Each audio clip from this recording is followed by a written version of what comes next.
Hello, my dear. Hello, hello, hello. Welcome po sa ating collective reading. Actually, this is a love collective reading. Nag-post ako ng love collective reading noong July 25, 2026. And yung reading na yon, I will try to put a link dito sa taas or sa bandang dulo ng ating video.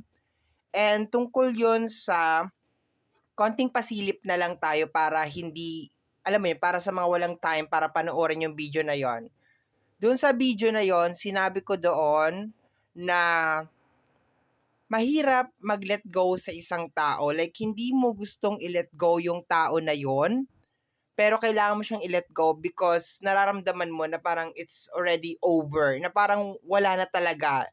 Nonsense and useless, my dear, kung maglalabas ka pa ng energy sa person na yon.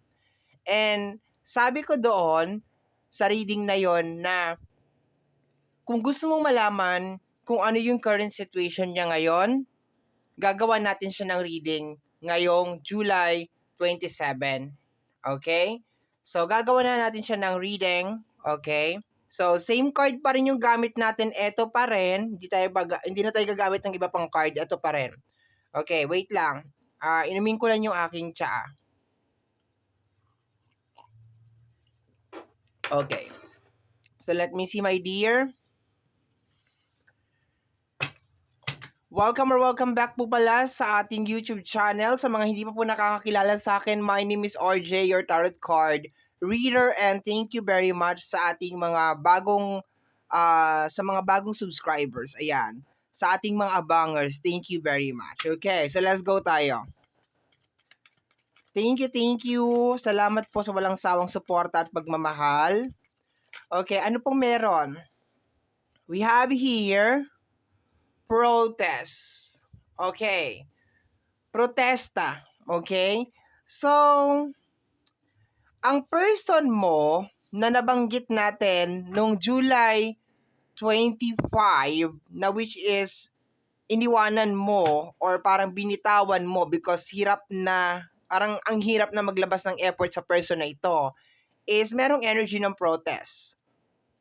And hindi maganda yung energy niya kasi there's a tendency na kung ano-ano yung sinasabi niya tungkol sa'yo. Okay? Kung ano-ano yung sinasabi niya tungkol sa'yo. Di ba pag nagpo-protesta, nagre-reklamo yan? Like you are complaining something, okay? So, tingnan natin.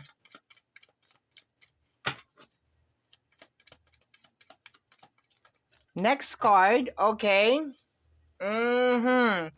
We have here the evidence. Evidence. Protest and evidence. I think parang ang inaano niya is may kinalaman sa kung ano yung binibintang mo sa kanya. It's like, we have here the energy. Okay.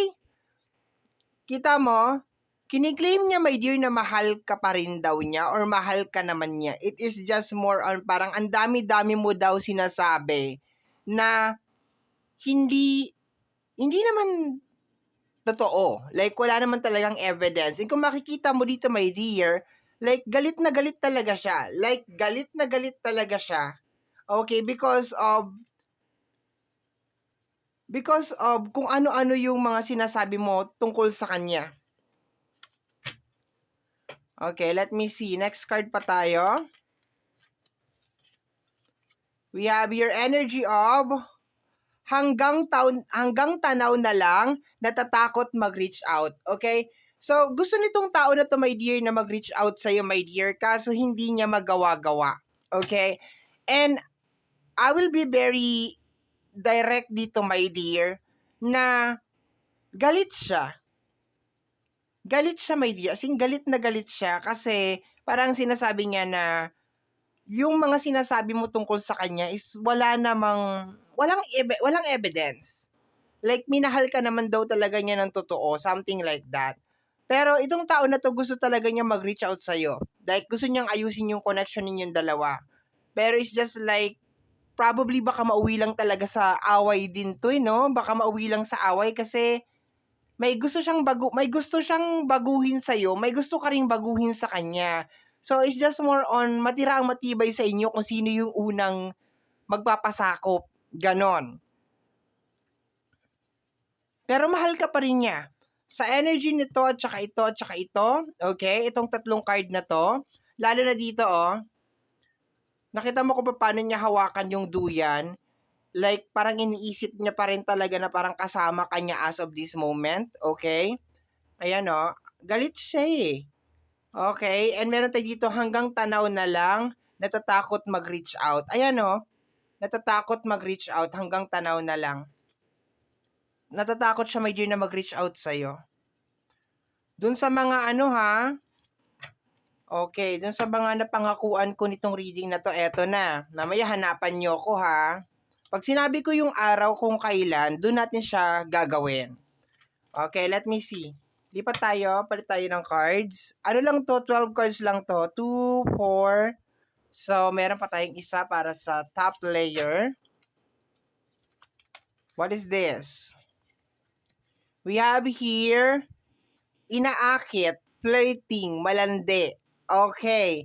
And we have here, I love you. Mahal ka pa rin niya, my dear.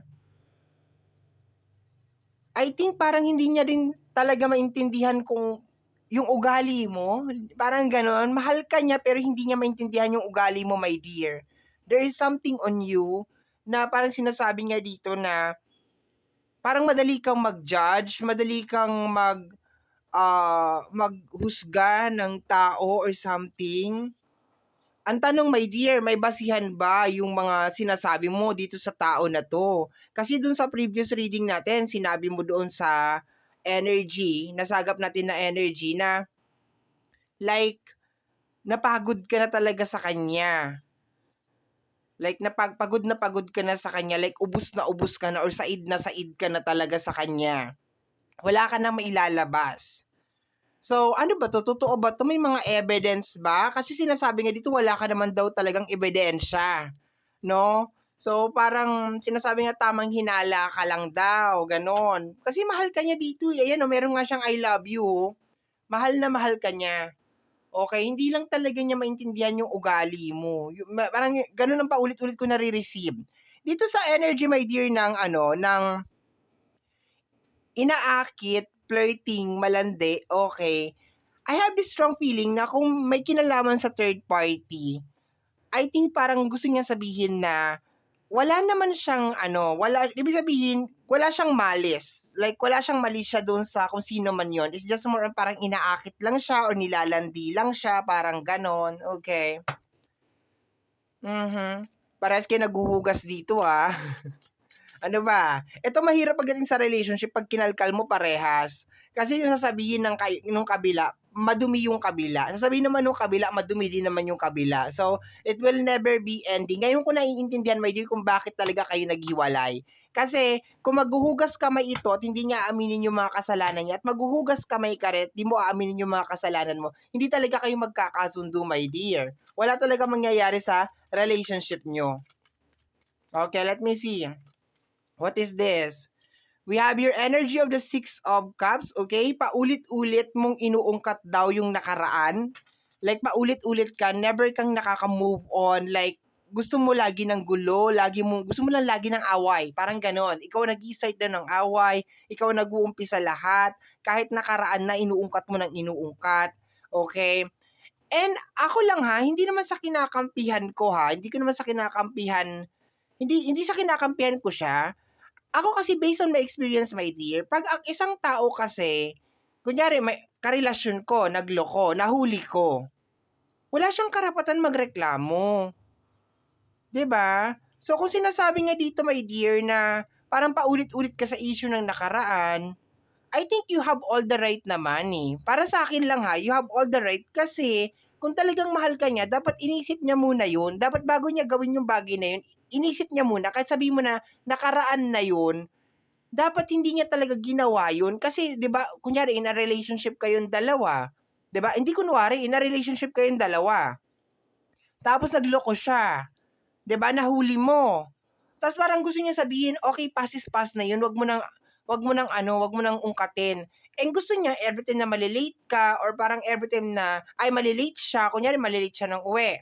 Pag na-late siya ng uwi, parang magiging okay lang sa'yo na late siya umuwi. Hindi ka mag-iisip na, teka, baka bumalik na naman to sa dati niyang gawain, yung something like that. Yun ang gusto niyang mangyari. Yung para bang burahin na yung nakaraan. Kasi dito sa energy ng Six of Cups, nakukuha ko yung parang repeated na cycle galing sa nakaraan. Yung para bang sinasabi niya dito na paulit-ulit ka sa nakaraan, lagi mo binobrot out yung nakaraan, talagang hindi ka maka-move on, hindi ka maka-recover kahit tapos na. 'Di ba? And at the same time, nakukuha ko dito sa energy niya na parang lagi ikaw yung nag-i-start ng away. Talagang gusto mo lagi ng away. Lagi ka nag-i-start ng gulo sa inyong dalawa. Ikaw lagi nag-i-start ng away. Ganon. Kahit na nananahimik siya, talagang may mga uungkating ka bigla, my dear, na magde-trigger ng away sa inyong dalawa. Okay? Sabi niya ha, ayan based naman sa card ako Okay, pero mahal ka pa rin niya. Mahal ka pa rin niya hanggang ngayon. Ayaw lang niya yung ugali mo. May ugali ka daw, may attitude problem ka daw. Okay, let me see. Next card tayo. Next card. Last 4 cards na lang. We have here the energy of the energy. Running in the same place. Actually, hindi siya makamove on sa'yo, my dear. Hindi siya makamove on sa'yo.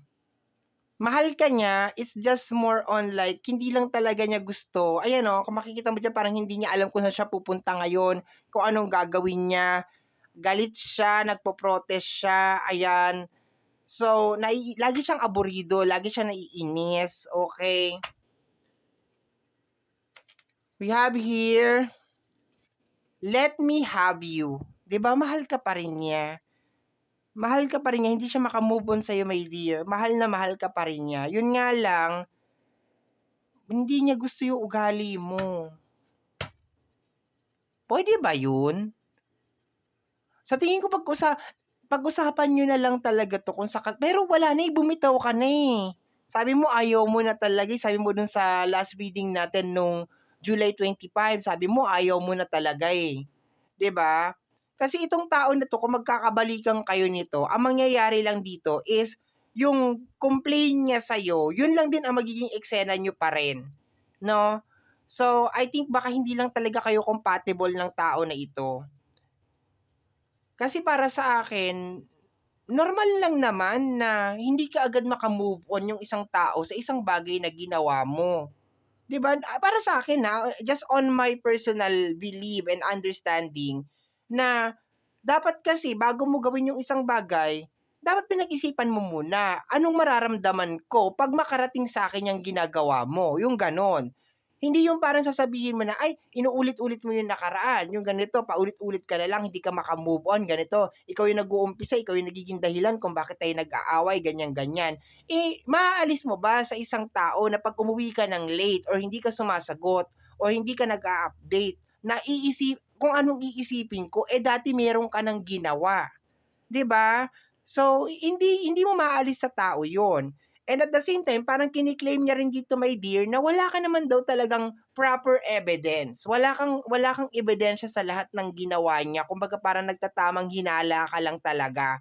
And just in case kung meron ka man pinagseselosan is wala sa kanya yung problema, nandoon sa pinagseselosan mo, parang ganon. Okay, ganon yung sinasabi niya dito. Sa inyong dalawa, I think ang may problema, my dear siya. Siya ang may problema. Kasi although parang nakakakilig yung typical na mahal ka pa rin niya hanggang ngayon and hindi siya maka-move on, pero yung typical na parang hindi niya alam, my dear, yung responsibilidad pag pumasok ka sa isang relationship. 'Di ba? Pag pumasok ka sa isang relationship, dapat you will be very, very careful sa mga action at saka mga moves mo na hindi ka nakakasakit sa partner mo. Na hindi nasasaktan yung partner mo. And to the point na hindi siya naging aware. Tapos ngayon sasabihin niya, paulit-ulit ka naman. Para kang sirang plaka, 'di ba? So, sa tingin ko, nasa kanya yung problema, my dear. Tapos ngayon, sasabihin niya dito na mahal ka pa rin daw niya, ikaw yung naging dahilan kung bakit kayo naghiwalay, something because sa ugali mo. Ayan, gusto niya makipagbalikan. Natatakot siya mag-reach out sa iyo, my dear. Takot na takot siya mag-reach out. Let me have you. Gusto niya ibalik, my dear, yung dating meron kayo. We have here goal, ambition, target, objective, intention. Gusto nitong bumalik sa iyo, my dear. Gusto niya makipagbalikan, gusto niya makipag-ayos sa iyo, my dear. Yun ang tumatakbo sa isip niya as of this moment habang nire-reading ko, habang ginagawa natin tong reading na to, my dear. Gusto niya makipagbalikan sa iyo, pero hindi niya alam talaga kung paano. Hindi niya alam kung paano niya gagawin, my dear, tong pagbabalikan na ito. Kasi tuwing naiisip niya na magbabalikan kayo, naiisip niya rin, my dear, na eto na naman tayo. Eto na naman, magkakalkal na naman to ng mga kung ano-anong kakalkalin. Si kalkal ka daw mahilig ka magkalkal. Insert, mahilig kang mag-observe. Okay, you're a very, very observant na klase ng tao. And ayaw niya ng ganon. Para siya nasasakal. We have here energy ng, wow, businessman, stable, matured guy, and rich. Okay, ayan siya. Ayoko naman sabihin, my dear, na na mayaman to, kahit may rich naman nakasulat dito. Pero there's a tendency, my dear, na baka meron tong negosyo or matured guy, something like that. Okay? So, ayan siya. Pero gusto niya makipagbalikan, my dear. Gusto niya makipagbalikan. Ayan. Mahal ka pa rin niya. Hanggang sa ngayon ay mahal na mahal ka pa rin niya. Pero gusto niya, my dear, na kung sakaling magbabalikan kayo, itigil mo yung ugali mo na ganyan. Kasi hindi niya nagugustuhan. Parang pakiramdam niya nasasakal siya sa'yo. Okay, like sakal na sakal siya sa'yo. Kasi parang ang gusto mo siguro mangyari is bawat kibot at bawat galaw niya, my dear, is alam mo. Lahat alam mo. And para sa akin, my dear, hindi mo masisisi ang isang tao kung gusto niya ng ganon, lalong-lalo na kung meron ka ng ginawang palso or kapalpakan or kalokohan in the past. Para sa akin lang hindi mo masisisi yung isang tao. Ngayon, kung gumawa ka ng kasalanan in the past at pinatawad ka ng partner mo, kinakailangan mong i-earn yung trust ng partner mo as of this moment. Ganun yon. Hindi mo sasabihin na, ay, paulit-ulit ka naman, para ka naman sirang plaka. Ay, bakit? Bakit hindi ako magpaulit-ulit? Ano, gusto mo magtiwala ako sa'yo, magbulag-bulagan, magbingi-bingihan ako? Kung nagawa niya ng una, posibleng magawa din niya ngayong pangalawa, di ba? Yung hindi mag-message, di mag-reply, yung hindi magpaalam kung saan nagpunta, syempre mag-iisip ka kasi nagawa niya dati So, pwede niyang gawin ulit. So, kung nagiging masyado kang mausisa or matanong or masyado kang nagiging, let me say, like, parang gusto mo malaman kung saan siya nagpupunta or so on and so forth, you have all the right. Kasi siya na rin ang nagsabi dito, my dear, na paulit-ulit ka daw sa mga eksena in the past. Pero kiniklaim niya dito, my dear, na wala kang insufficient evidence, my dear, sa mga pinagsasasabi mo. Na ikaw ang naging dahilan kung bakit kayo nagkahiwalay nang dahil daw sa bunganga mo. Okay? Or tamang hinala. Ganon. Okay? So, my dear, yan po yung nasagap natin na energy para sa araw nito. This is a continuation reading, my dear, nung reading na ginawa natin noong July 25, 2026. Okay? I think hindi ko to itatitle na kumusta ang partner mo ngayon kasi meron tayong reading na kumusta ang partner mo ngayon. I think, basta, yun na yon. Yun na yon, okay? So, my dear, ang tanging hiling at dasal ko lamang po sa ating buong may kapal na ang mga readings na ginagawa ko ay nakakatulong po sana sa ating lahat. Maraming salamat po. Thank you, my dear. Bye-bye. Take care of yourself. Ingat po palagi. Thank you.